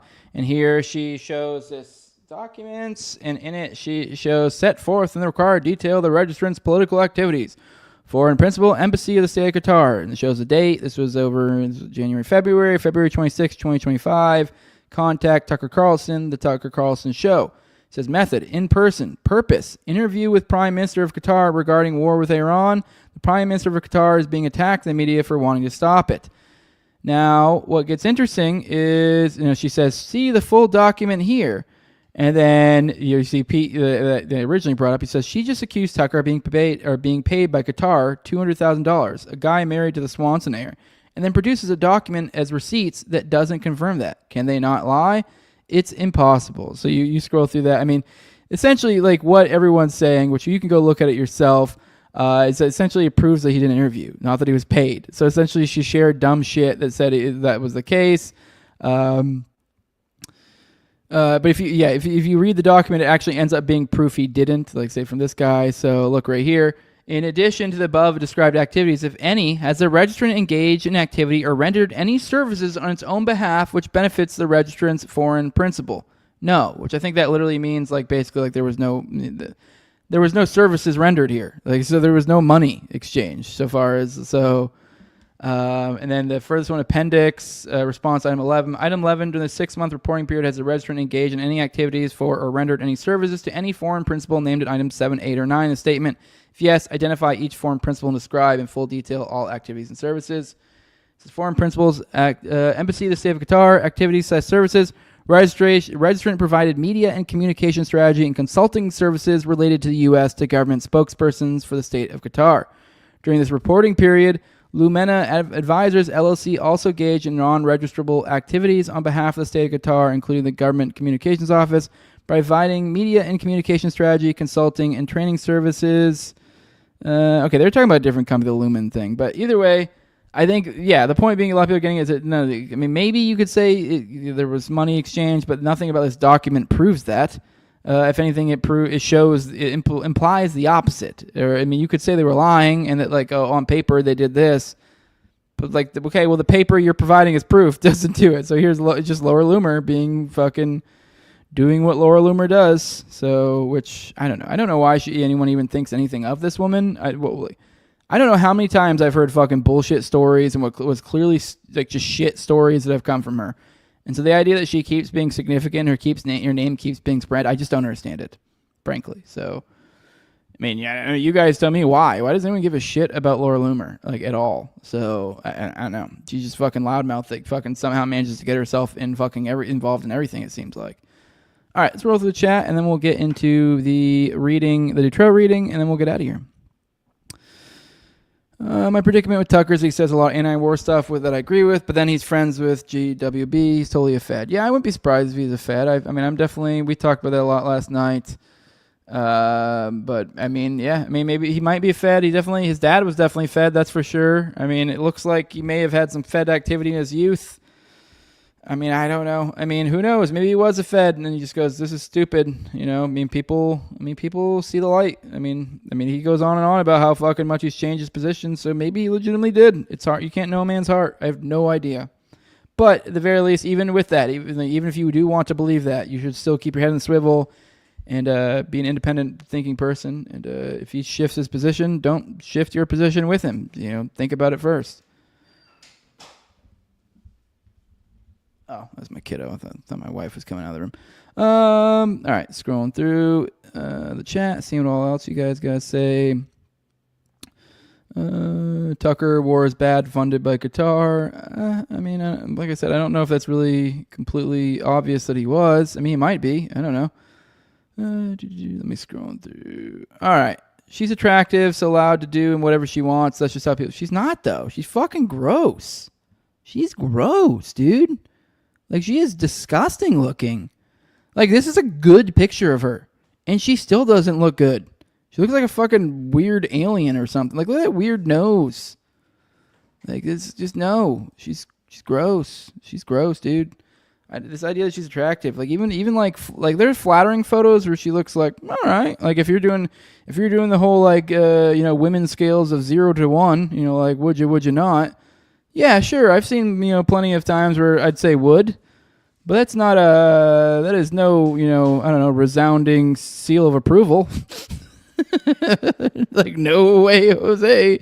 No, nothing close to it at all. But yeah, there are plenty of photos I've seen where like it would definitely be a would not get away from me. I'm scared. So yeah, I mean, I don't know, maybe lighting, makeup, I don't know, but yeah, she's gross. So it is bizarre. Plastic surgery monster, exactly. She looks like a schnoz from the Berserk manga. Yeah, kind of. The sister of the character Hogal in the Labyrinth. That's a deep cut. I don't remember that one. I mean, I watched that forever ago, but I don't remember which one that is.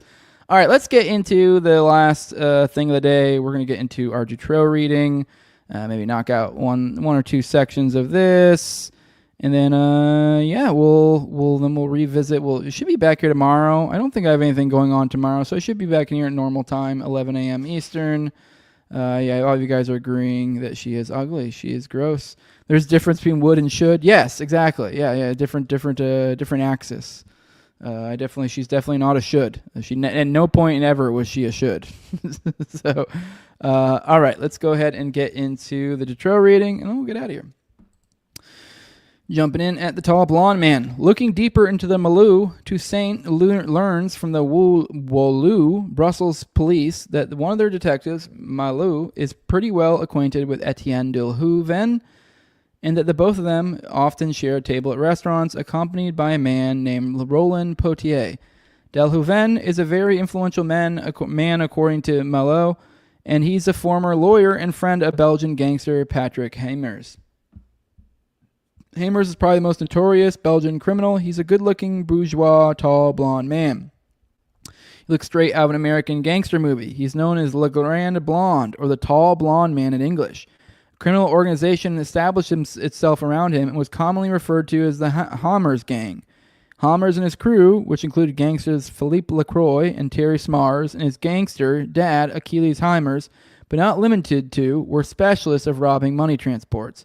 Usually non-violent, the attacks turned deadly on the 4th of November 1985 in the town of Verviers, where 2 postmen were killed by Hamers and his gang. The gendarmes escorting the transport were cuffed, but the 2 employees inside were killed instantly by an explosive charge used by the gang to get to the money.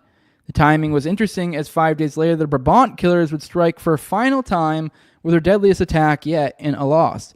There's an argument to be made that there could be an escalation in both operations as part of the strategy of tension. Some witnesses of Alost, like victim and survivor David Van de Steen, even recognized Patrick Hamers as part of the Brabant gang leading the assault on the Delhaize that evening. It's also interesting to note that if you've read about the Brabant killers, you know that the little money they made off the raids on the supermarkets was very limited, almost superfluous. This is an annoying word to say. Not matching the deadly and military approaches the Brabant gang employed. Hamers and his crew were making far more money robbing money transports than the average Brabant hit. Another indicator, in my opinion, that there could not have been a monetary incentive behind the Brabant killers' operation. Before going back to the case at hand here, we need to have a deeper look at Patrick Hamers and his activity in the 1980s in order to fully grasp who is it exactly that we're talking about and how it will link back to this case later on. VDB, tu ne veux pas crever ici. The Hamers gang kept growing in the following years, with Terry Smars being pushed aside before he died in a suspicious suicide. They were part of the Brussels criminal milieu, meeting at shady spots like the Jonathan, where that picture of Tuna Israel was taken. Hamers would gain even more notoriety with his final hit. On a January evening in 1989, former Belgian Prime Minister Paul van den Boynants suddenly disappeared. He's been kidnapped. All that remains in front of his garage is his smoking pipe, his hearing aid, and one of his shoes. A few days later, newspaper offices across Belgium start receiving letters from an obscure organization called Brigades Socialistes Revolutionnaires, or Revolutionary Socialist Brigades in English. No one has ever heard of them before. They seem like a parody of the CCC. Not to mention their names spell BSR in French, as if poking fun of the Gendarmerie's BSR unit, the Brigade Spéciale de Recherche. They want a ransom for Vanden Boynens, or else he's not making out alive. It quickly appeared the BSR was nothing but a fake pseudonym used by Heimers and his gang. The cops made Heimers the number one suspect in the case after the ransom was paid and the money was found on one of Heimers' associates, Basri Bajrami. Outside the official investigation, there are reasons to believe the whole kidnapping was planned in advance by VDB and that he used Heimers to execute his plans. The kidnapping happened right as VDB was about to find out if he was going to face justice again for a massive bribery scandal involving him, then Defense Minister, the Belgian Army, and Roger Boaz's ASCO. Boaz was an arms trafficker who had close ties to Israeli Mossad intelligence agency. With Paul Vanden Boynens, they were the financiers of a gun magazine called AMI, later renamed Fire. Okay. Favorite of many people gravitating toward around the Brabant killer's case and the practical shooting scene. Boaz was also the lover of Fortunato Israel, the madame I talked about earlier. In 1979, through VDB, ASCO had gained a contract worth 600 million of today's euros to provide 1,000 armed tanks to the Belgian army. It was established Roger Boaz had bribed Paul Vanden Boynens to acquire the contract. VDB had managed to avoid prosecution, but Boaz was condemned in 1992 and went through 15 months of a suspended prison sentence before being rehabilitated in 1995. He was even a recipient of the Leopold II Order in 2004. VDB avoided a prison sentence, but his hearing in front of the House Prosecution Committee, which happened right as he was kidnapped, was suspended because he could be dead at this moment. After VDB was released from his captors, just a month later, there was never any follow-up to this procedure. The man designated by the Vanden Boynens family to bring the ransom money to Geneva, Switzerland, was John Nathan, a Kapoor war veteran and Mossad asset. Oh, shit. Nathan later told journalist Dirk Leestmans that the ransom money for VDB was provided by Israeli relations of his in exchange for services rendered to the nation of Israel by VDB as a politician. Okay, shit. Allow me to get lighter for a second. The day after Vanden Boynens was freed, he gave a press conference that quickly became infamous in Belgium for just how funnily eerie and weird it is. The tone employed, the way VDB addressed himself in the third person, his recollection of events with weird details. If you can understand French, it's a must-watch. So for any of our French speakers, he attaches a link to a video of this. Here's a few excerpts. It says, "I lived in briefs and in a shirt." Goes, "They took my tobacco pipe away." Goes, "Who kidnapped me? If only I knew." Said, "VDB, you're not going to die here." I am speaking himself in the third person. "I was a victim of the VDB myth. They wanted VDB's fortune." Which VDB is him, by the way, for those who didn't pick that up. "Talking to his captors, I'd like to know by which right you're allowing yourself to be familiar with me." And then the place I was held at was further than the north of France. And if I was in the north, it was pretty far away. An audio engineer at the press conference, Paul Denoy, had the bright idea of gathering the sound from it and decided to fuck with it, recording samples over a simple new beat song. It was released under the name Qui, Who, by Brussels Sound Revolution, playing on the fake name used by Heimers and his gang, Brigade Socialistes Revolutionaires, and immediately became the number one song in Belgium, selling more than 50,000 copies. So they literally made fun of this guy, essentially, playing on the... essentially because, Heimers and the gang end up being the ones who got him, it seems like. It's just obviously the whole country just got a good laugh of it. Like, this is a joke. Obviously, this is all put on. After this break, and before going back to the case we're interested in, it's important to note that Heimers, and especially his dad, Achille Heimers, were actually close to Brussels milieu VDB, operating the VDB connection, as it was called. Patrick Heimer's career as a gangster started out as an errand boy for them, delivering dirty cash in Switzerland for the Caisse Privée Bank, close to VDB and the Christian Democrats. That's why it doesn't really make sense for Heimers to kidnap VDB on his own accord for monetary reasons and under the name of a socialist group. He didn't have any politics. He was a gangster and one of great use to VDB and associates whom he was close to. Let's do one more. La Bande à Heimers. After VDB was freed, Heimers became the number one suspect in the kidnapping and immediately went on the run and hid away in Brazil before being snitched on by his dad, Achille, and his brother Eric, who worked as police informants. During this infiltration, through these informants, the gendarmes learned that behind the gang was an organization, a very powerful one, which Patrick Heimers declared to be full of raging madmen, and included in its ranks politicians, lawyers, and doctors. Holy shit. Okay. Through these the gendarmes, the gang was behind the gang was okay. Shit. Okay. The person who served as a link between this organization and the Heimers gang was Michel van der Elst, one of Heimers' lawyers. Curiously enough, van der Elst was a close friend of another man named Michel, a certain Michel Nihoul. Nihoul himself was pretty close with the VSC, or with the PSC, and Van den Boynens. Van der Elst would later appear in the Dutroux affair in 1996 as a man who gave a false alibi to cover for Nihoul on the day of the disappearance of Letitia Delhez. Could these people be part of the organization Heimers was referring to? The infiltration of the Heimers family's inner circles led to an 85-page report named VDBJ, made by the two gendarmes working the case. In it, they report about Van den Boynens being part of this quote-unquote organization, and the kidnapping was staged with their help in Heimers. Quotes from the report. Patrick allegedly told Achille that he worked for a quote-unquote organization and his services were well paid. The quote-unquote organization took care of renting apartments, and they, the Heimers gang, didn't have to worry about anything. This organization would be composed of prominent people and would have a doctor and a lawyer. They had dangerous political ideas, and Patrick described them as dangerous lunatics. Patrick himself didn't get involved in politics, only money matters. According to the informant, VDB also has ties to the organization, and his kidnapping could have been staged. In any case, VDB maintains good relations with his captors. Here's another one. Eric Heimers confirms the existence of the organization for which Patrick Heimers allegedly works for, and tells us about a doctor who allegedly plays a major role in the organization. Eric Heimers is said to know a lot more about the organization, but he's afraid to speak out. Next quote. For 8 years, Achille Heimers was an active member of the Freemason Lodge. After the robbery in Dierlich, that's a fun word, he was put into quote-unquote sleep and had to surrender his glove and deposit. Whatever the hell that means in Freemasonry. Okay. At that time, Eric Heimers also became a member of the lodge. Okay.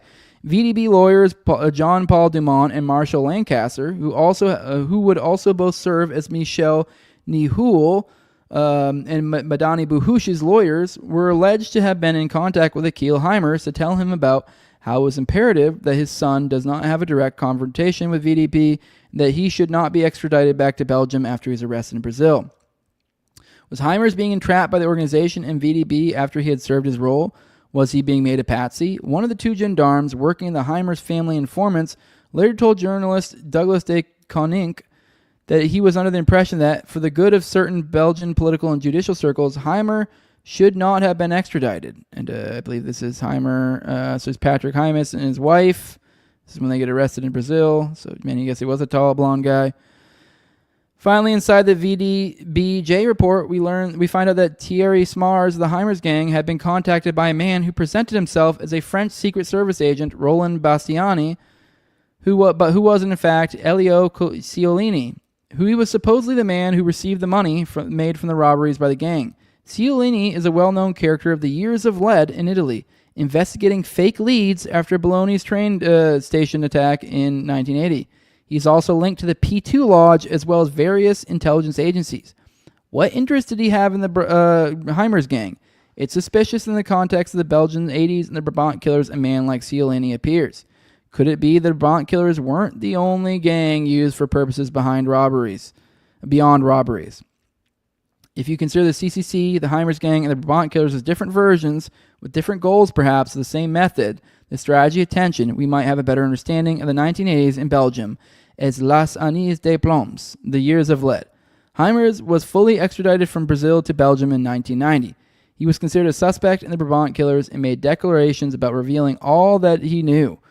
That is before he died in his cell on May 14th, 1993, at the dawn of his trial. I guess that was super fucking predictable, right? He hung himself. John Paul Dumont, his lawyer, will say that his suicide could have been quote-unquote provoked. Heimers was on rohypnol. So he had roofies in his system when he died. And if his treatment was abruptly interrupted, he would have had a difficulty dealing with the withdrawing, and it could have left to his suicide. What the fuck? Now I need to know more about that rohypnol thing, because I guess they're making it sound like he had like he was addicted to roofies. Which, okay, don't know what to do with that one. Don't know what to file that one in my head, but like, weird. Okay, that almost sounds like they found roofies in his system and some dumbass just go, oh yeah, he had a roofie substance problem. What? Okay, sure, whatever. Put that in the report. Who fucking cares? Like, that's what that sounds like to me. Maybe I'm wrong. Maybe he was legitimately addicted to roofies. I haven't looked at the internal documents, but what kind of person gets addicted to roofies? I don't know. I mean, I guess I've never experimented with roofies. But yeah, all right, let's roll for the chat, and then we'll get out of here. I think we're done for the day. We'll pick up with this probably tomorrow, probably 11, unless something else comes up.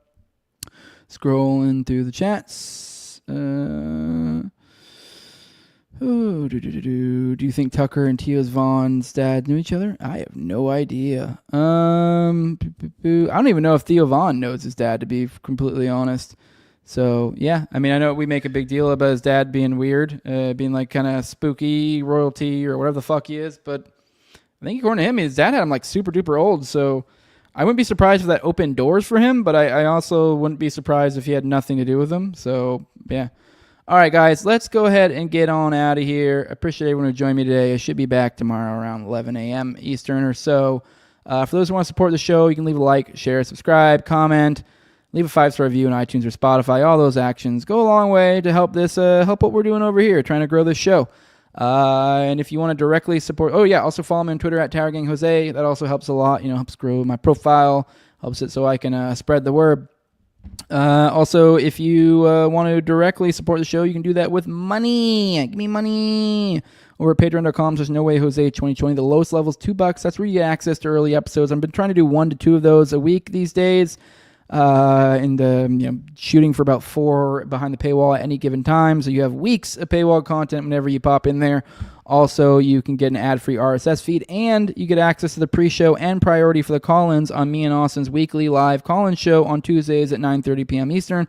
Already dead, and that goes out on both of our platforms, so you can find that there. And the highest level of my sponsors, I read them off every episode. It's a big thank you to them. Those are the biggest payers, and those are the ones who contribute the most. So I give a big shout out to them. I my co-host and previous co-host in Tower Gang at Tower Gang Toad, also at Abrogate D's, at ZOVRCK, at _InfantZeal, Tim Tuttle, at John Klebold, Will Bells, Delicious Blueberry Rabbit Eye Wine, Big Fan Show, Torn May, and Jordan Pearson. And with that, guys, we're gonna get out of here. It's everyone's saying bye, everybody, bye, deuces, see you tomorrow.